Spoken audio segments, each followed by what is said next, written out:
Hello everyone, I hope you are doing well. Today we will talk about how to fix or how to solve the problem of failed searching on the application of Truecaller. We go to settings. Here in this page we click on apps, default apps, app settings. In this page you search about the application of Truecaller and we go here to this window. Then in this page of app info, you will go to first stop and you will click OK. Here you will enter to the window of storage. Then we click on clear cache.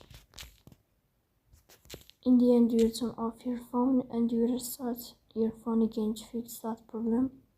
So please don't forget to support us.